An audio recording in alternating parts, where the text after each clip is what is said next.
Israel sent just 2 words to Britain: game over. Within minutes, panic hit Downing Street. But what did it really mean? Just moments ago, Israel sent a 2-word message to the United Kingdom, and it has thrown Prime Minister Keir Starmer's entire government into turmoil. 2 words. That's all it took to push Downing Street into a full-blown crisis and leave Britain's leadership stunned. Diplomatic niceties? Gone. Formal language? Out the window. This was direct, cold, and utterly unprecedented. Insiders in Westminster are describing the mood as sheer panic. Ministers are abruptly cancelling schedules, private lines are ringing non-stop, and no one knows how to react. Because this wasn't a typical political statement, this was a warning. A threat compressed into 2 words that carried decades of meaning. Let's take a step back. Since Starmer's controversial move to officially recognize the State of Palestine, the global backlash has been intensifying. Washington's anger was immediate, Tel Aviv's outrage even stronger. Yet behind the calm TV interviews and diplomatic smiles, something far more dangerous had been brewing. British intelligence agencies had already cautioned the government that Israel's patience was running dangerously thin. But even they didn't anticipate what came next: a response that was fast, furious, and brutally unambiguous. Late last night, a secured diplomatic transmission arrived at the British Embassy in Tel Aviv. It contained no lengthy note, no explanation, just 2 words: game over. The cable was marked as highly sensitive and rushed straight to London. Within minutes, Number 10 was on lockdown. Senior advisors and national security chiefs rushed into emergency meetings, desperate to decode the message. Was it symbolic? A diplomatic rupture? Or did it mark the end of decades of UK-Israel cooperation? The Foreign Secretary reportedly even ordered a retranslation to ensure there was no error. But there wasn't. The words were confirmed. Israel had said it plainly: game over. A blunt diplomatic door slammed shut. Inside the Labour government, shock turned quickly into confusion and internal division. Some ministers are urging Starmer to issue an immediate public response, others are warning that saying anything could make things worse. But the situation is only escalating. According to leaked intelligence briefings, Israel has already begun suspending vital data sharing channels with Britain, the same intelligence pipelines used to track terror networks across the Middle East. If those links are severed, it's not just an embarrassment for the UK, it's a direct national security risk.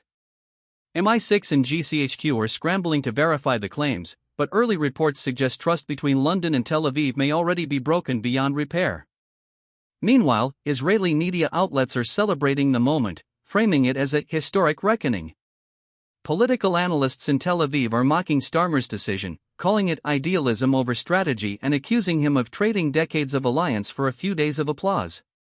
Britain betrayed democracy, that's the phrase now trending on Israeli social platforms. Back home, the British press is in meltdown. Headlines read like political obituaries: Starmer stunned. Labour in crisis. Special relationship shattered. But what few are admitting publicly is that Israel's 2-word message wasn't aimed only at the UK. It was aimed at every Western government even considering recognition of Palestine, a clear signal: think twice. Behind the scenes, Britain's Foreign Office has gone into full crisis mode. Diplomats across Europe are being contacted for support. France remains cautious, Germany has expressed concern, and Washington, according to inside sources, is furious. One U.S. official reportedly said, "We warned them this would happen." There's now talk that the United States might quietly back Israel in upcoming trade and defense negotiations, effectively freezing Britain out as punishment for what it sees as reckless diplomacy. And just like that, hundreds of words of diplomatic writing have been answered by just 2. But the question haunting Westminster tonight is simple. What does game over really mean? Is it just a message of anger? Or does it hint at cyber retaliation, intelligence exposure, or something far more severe? Some security insiders fear that Israel could move through covert channels targeting Britain economically, technologically, or even through classified leaks. According to one leaked document from within Israel's cabinet, those 2 words were only the beginning, a signal for a broader, more strategic response. By midnight, Britain's national security teams were working around the clock. Starmer spent the night in emergency briefings with defense and intelligence chiefs. None of the possible scenarios being discussed sounded encouraging. The immediate fear: retaliation through silence, cyberstrikes, exposure of intelligence, or diplomatic isolation. Israel doesn't need open warfare to make its point. It has mastered subtle but devastating tactics, from digital infiltration to controlled information leaks. Sources suggest that several British defense-linked servers experienced unexplained anomalies shortly after the game over message arrived. Whether that's a coincidence or a quiet demonstration of capability remains unclear. By dawn, the crisis had gone public. Israel officially confirmed it was suspending all intelligence coordination with the United Kingdom on counter-terrorism in the Middle East, a critical system that helps Britain detect potential threats before they reach Europe. For British intelligence, that decision was catastrophic. One MI6 officer reportedly called it a betrayal dressed up as policy. Then came the next shockwave. Israel's foreign ministry issued a brief but chilling statement. The United Kingdom has chosen sides. History will remember its decision.